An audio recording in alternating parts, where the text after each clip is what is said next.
فرش التراب يضمني وهو غطاء.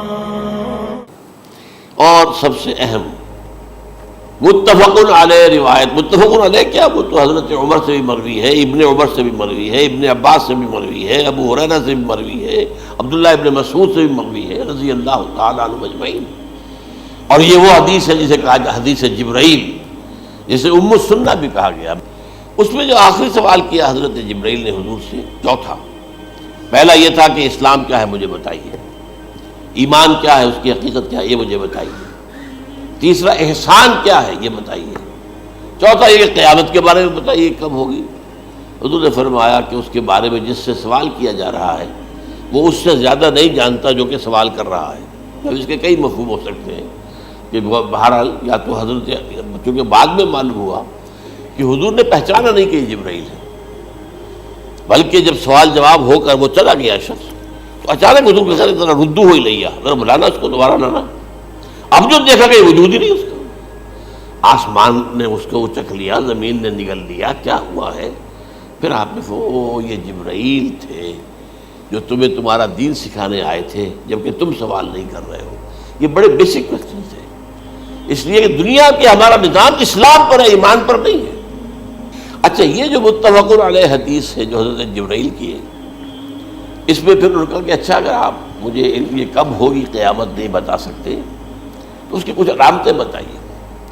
یہ بڑی عظیم تھا، کیونکہ یہ تو تمام احادیث کے اندر میں نے عرض کیا نا کہ سب سے زیادہ صحابہ سے منقول ہے. اور آپ نے فرمایا کہ جب لونڈی اپنی مالکہ کو جنے گی اور تم دیکھو گے کہ ننگے بدن، ننگے پیر، بھوکے ننگے بھیڑوں اور بکریوں کو چرانے والے اونچی سے اونچی عمارتیں بنانے میں ایک دوسرے کا مقابلہ کریں. اذا تلد الامۃ ربتہا، کیا بات ہے؟ یہ خاص الفاظ کیوں کہے گئے؟ اولاد والدین کے سامنے دب کر رہتی تھی، کبھی سینہ تان کر بات نہیں کرتے تھے. ٹھیک ہے، کوئی بات آپ مان نہیں سکتے، ابا جان یہ بات تو میں نہیں کر سکتا. یا فرض کیجئے کہ وہ آپ کو کسی نیکی سے روک رہے ہیں، کہ دینی کام سے روک رہے ہیں، ابا جان یہ تو میں نہیں کروں گا، یہ تو دین کا فرض ہے. یہ کہیں آپ، اور ڈٹ کر کہیں اور جمیں اس پر، لیکن یہ کہ کوئی سرکشی کا انداز نہ ہو. ایسا نہ ہو کہ اپنے جناب سینے کو تان کر کے کھڑے ہو جائے، میں نہیں کروں گا، یہ نہیں، یہ غلط ہو جائے. اچھا، اولاد میں بیٹی جو ہوتی تھی وہ زیادہ سبارڈینیٹ، سبمسیو، بات ماننے والی، کہیں بھی سر اونچا نہ کرنے والی. اور آخری دور میں کیا ہوگا؟ بیٹیوں سے مائیں ڈریں گی، انہیں ٹوک نہیں سکتی کسی بات پر، پتہ نہیں کیا بک دے گی، کیا بکواس کر دے. یہ تو ہمارے یہاں ہو گیا ہے، باہر کیا ہے وہ تو آپ یہ بھی نہیں پوچھ سکتے. آپ کی 13 برس کی لڑکی آئی ہے رات کو 1 بجے، نہیں پوچھ سکتے کہاں رہی ہو، یہ رات کہاں گزاری، پوچھ ہی نہیں سکتے. یہ پوچھنا بھی جرم ہے. اپنے چھوٹے بچے کو آپ نے ایک تھپڑ مار دیا، تہذیب ہے، سکھانا ہے، غلط کام کیا ہے، اس کی سرزنش ہو رہی ہے، فوراً وہ اگر ایک فون کر دے گا پولیس آئے گی، بچے کو لے جائے گی، اسے لا کر کہیں اور جو ہے ڈپازٹ کرے گی اور آپ پر مقدمہ چلے گا، آپ کو اس کی سزا بھگتنی ہوگی. ظاہر بات ہے کہ پھر وہاں سرکشی کا کیا عالم ہوگا. پھر اولاد کہاں سر جھکائے گی، کس درجے میں جھکائے گی؟ اس کی تربیت عثمانی ہوئی نہیں. تو ان تلد الامۃ ربتہا، گویا کہ ماں، بیٹی کے نزدیک ماں جو ہے وہ ایسی ہو جائے گی جیسے لونڈی. گویا کہ لونڈی نے ایک اپنی مالکہ کو جنم دیا ہے، بیٹی مالکہ بن جائے گی اور ماں جو ہے لونڈی بن جائے گی. اور دولت کی ریل پیل کا ابھرتا دکان، یہ جو بھوکے ننگے اور مفلس، کیا حال تھا 100 برس پہلے، انہیں کھانے کو کچھ نہیں ملتا تھا. یہ مشرقی ساحل پر تھے، یہ سوائے یہ کہ مچھلیاں پکڑ لی، اللہ خیر اللہ وہ کھا لی، یا کہیں ان کو بیچ دیا، کوئی بنڈی لگ گئی، بنڈی لگ جاتی تھی وہاں. اور کیا تھا؟ اور مغربی ساحل پہ کیا ہوتا تھا؟ ساری ان کی معیشت حج کے گرد گھومتی تھی. حاجی آئے ہیں، خریداریاں کر رہے ہیں، اور آپ کو معلوم ہے پوری دنیا سے مال پہلے بھی پہنچتا تھا وہاں. آپ کو جو ہے ہر ملک کے ہر کونے کا پھل وہاں مل جائے گا آج بھی. اور وہاں پر یہ ہے کہ سب سے بڑی بدوؤں کے لیے سب سے بڑی بات کیا تھی؟ قربانی کا گوشت. اسے وہ سکھاتے تھے، سخت چمڑے کر کے کھاتے تھے. یہ ان کا حل تھا. آج جا کر دیکھیے نئے شہر بن رہے ہیں، امریکنز کو کانٹریکٹ دیے جا رہے ہیں، بالکل ماڈرن شہر بنا دو. ایک ایبسلیوٹلی ماڈرن شہر جو ہے وہ جو مشرقی ساحل کے اوپر جو پہلے سے آرام کو سٹی ہے، امریکن سٹی ہو، اس کے اندر کوئی سعودی بھی داخل نہیں ہو سکتا سوائے جس کے پاس اس سٹی کی طرف سے لائسنس نہ ہو. اور اس کی چار دیواری کے اندر، چار دیواری کیا فصیل کے اندر کہی ہے، جو چاہو کرو، کوئی تم پر پابند نہیں رہے. ننگے نہاؤ، تالاب ہے نہا رہے، ننگی عورتیں ننگی مردیں نہا رہے، کوئی پوچھنے والا. اب اسی قسم کا ایک سٹی آباد ہونا جا رہا ہے مغربی ساحل پر، جدہ اور ینبوع کے درمیان. اور اس میں اصل میں جتنی بھی دولت ہے جو پیٹرول کی ہے وہ وہیں پر رکھ لی جاتی ہے امریکہ کے اندر، تاکہ امریکہ جو ہے ایسے ایسے پروجیکٹ بنا کر جب تمہیں دے گا تو اس میں سے پیسے لے گا، وہ نہیں ملتی ان کو واپس. بہرحال یہ تو میں نے ایک جگہ آپ سے ذکر بھی کیا تھا، دی کنفیشنز آف این اکنامک ہٹ مین. وہ کنفیشنز کی بات جو ہے اگر آپ میں سے کسی کو دلچسپی ہو تو اسے پڑھیں کہ کس طریقے سے 1973 کے آئل امبارگو کے بعد جو شاہ فیصل شہید کے زمانے میں ہوا تھا، پھر جس طریقے سے امریکہ نے ان تمام ممالک کو جکڑ لیا ہے، اس کا پورا جو پروسیس کیا تھا وہ سامنے آتا ہے.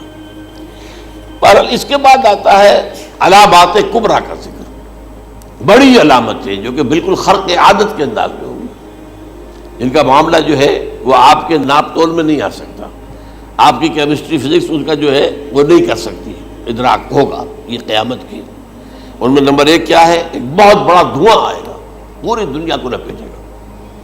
نمبر دو، دجال کا ظہور ہوگا جو اپنی خدائی کا دعویٰ لے کر آئے گا اور بنوائے گا.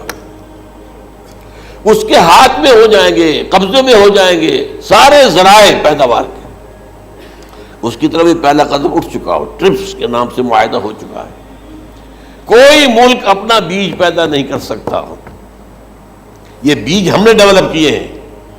ان کے ڈیولپمنٹ سے پہلے تم ایک ایکڑ سے کتنی گندم لیتے تھے، آج کتنی لے رہے ہو؟ کس بنا پر؟ جینیٹکس کا جو کام ہم نے کیا ہے اس کی بنا پر ہونا. ہاں تو ہمارا حق ہے، اس کی رائلٹی ہمارے پاس آنی چاہیے. لہذا صرف ان اداروں سے، ملٹی نیشنل سے خریدا جائے گا بیج. اور بیج بھی وہ دیں گے وہ کہ جس سے جو فصل اگے گی وہ بیج نہیں لا سکتے، وہ بیج کا کام نہیں کر سکتے. جیسے آپ کو معلوم ہے کہ آپ کے ہاں جو گوشت کھایا جاتا ہے مرغے کا، تو مرغا وہ جو ہے اس میں مرغا ہو یا مرغی ہو، اس کے اندر کوئی وہ کیفیت ہی نہیں ہے. ان کے انڈے جو ہے ان سے آپ بچے حاصل نہیں کر سکتے. ہے تو انڈا، دیکھنے کو تو انڈا ہے، لیکن وہ بنڈا جو ہے اس سے بچہ تو نہیں حاصل کر سکتے. ایسے ہی وہ گندم کا بیج دیں گے، نظر آئے گی گندم، لیکن اس کے اندر وہ صلاحیت نہیں ہے کہ اس سے جو فصل اگے گی اس کا نتیجہ جو ہے وہ بھی آپ لے سکتے. یہ ہونا ہے، اللہ جانے. قدم اٹھ رہے ہیں ادھر. پھر یہ ہے کہ دابۃ الارض، زمین سے ایک حیوان نمودار ہوگا، زمین شق ہوگی. ابھی میں کہہ رہا ہوں خرق عادت ہے، یہ چیزیں وہ نہیں ہیں جو ہماری کسی حساب کتاب میں جو باتیں پہلے آئی ہیں وہ تو حساب کتاب میں آ رہی ہیں، ساری سمجھ میں آ رہی ہیں، ساری چیزیں مشاہدہ ان کا ہو رہا ہے. لیکن یہ ہے کہ دابۃ الارض، یہ کہتے ہیں کہ کوہ صفا، اس میں تو نہیں ہے حدیث میں، کوہ صفا پھٹے گا اور اس میں سے ایک حیوان دابہ وہ ظاہر ہوگا. تو اسی لیے فرمایا ہے وَإِذَا وَقَعَ الْقَوْلُ عَلَيْهِمْ أَخْرَجْنَا لَهُمْ دَابَّةً مِّنَ الْأَرْضِ تُكَلِّمُهُمْ. تو ہم اندر سے پیٹ کے چیر کر زمین کے پیٹ کو ایک حیوان کو برآمد کریں گے جو انسانوں سے بات کرے گا، گفتگو کرے گا. نمبر 4، طلوع الشمس من المغرب، یہ بھی خرق عادت. سورج تو طلوع ہوتا ہے مشرق سے، غروب ہوتا ہے مغرب میں، لیکن اس وقت معاملہ الٹا ہو جائے. یعنی جو کائنات کے اندر جو گڑبڑ ہوگی کچھ سمجھ میں بات آتی ہے کہ یہ معاملہ جو ہے یہ تو اس پورے سولر سسٹم کو اگر بدل دیتے ہیں تو مشرق مغرب ہو جانا، مغرب مشرق ہو جانا، یہ سمجھ میں آنے والی بات ہے. اس کے بعد ہے عیسیٰ ابن مریم کا نزول، جس کے بارے میں آج میں نے گفتگو کی ہے تفصیل سے. یہ نزول ہونا ہے، یہ علامات قیامت میں سے حضور نے بیان فرمایا ہے.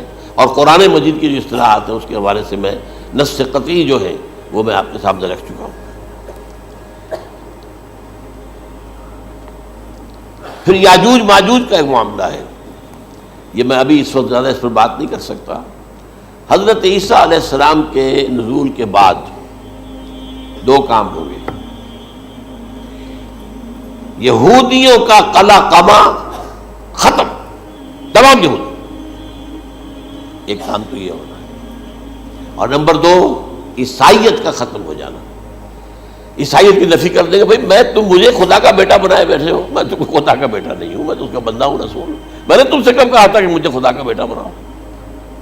نمبر دو یہ کہ وہ خنزیر کو قتل کر دیں گے، یعنی یہ تم نے خنزیر کب سے کھانا شروع کر دیا؟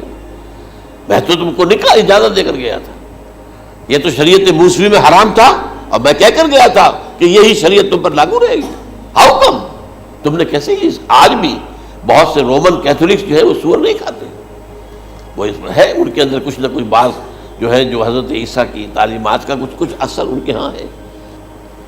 اس کے بعد یہ ہے کہ یاجوج ماجوج، اصل میں بتا رہا تھا آپ کو کہ جب عیسائیت بھی ختم ہو گئی، یہود ویسے ختم ہو گئے، استیصال ہو گیا، جڑ کٹ گئی، اب عیسائیت گویا کہ اسلام میں ضم ہو گئی، عیسائیت بہتری سے مذہب ختم، یہودی خود ختم، اب یہ طاقت کتنی ہو جائے گی؟ تقریباً 2/3 دنیا آ گئی، تمام اب عیسائی 2 ارب کے قریب ہے، 1 ارب 90 کروڑ ہو گئے، یا مسلمان بھی 1 کروڑ 50-60 لاکھ ہیں، دونوں کو جوڑ لیجیے کتنے ہو گئے؟ 6 ارب کل آبادی ہے۔ لیکن اس کے بعد آتا ہے یاجوج ماجوج کا خروج۔ یہ یاجوج ماجوج میرے نزدیک چائنا اور رشیا ہے، ان کی مجموعی طاقت اتنی ہوگی، اور یہ اس طرح آئیں گے ہر اونچائی پر سے اترتے ہوئے، پھسلتے ہوئے، جیسے 1962 میں جب وار ہوئی تھی بٹوین چائنا اینڈ انڈیا 1962 میں، تو وہ اس وقت کا نقشہ جو آج بھی اخبارات میں پڑھتا تھا تو یاد، waves after waves of Chinese soldiers were coming down the slopes of Himalayas۔ یہ تو وہ ہے نا جن کی تعداد کا کوئی حساب نہیں ہے، اور رشیا اور یہ مل کر جو ہے، میرا اندازہ یہ ہے کہ جب پہلے ملحمۃ العظمیٰ ہوگی وہ عیسائیوں اور مسلمانوں کے درمیان، اس وقت یہ دونوں پاورز نیوٹرل رہے گی، لیکن غالباً یہ بات طے کر لیں گی کہ ویپنز آف ورلڈ جو ہے ماس ڈسٹرکشن، یہ استعمال مت کرنا، اگر یہ ویپنز آف ماس ڈسٹرکشن استعمال کرو گے تو ہم میدان میں آ جائیں گے۔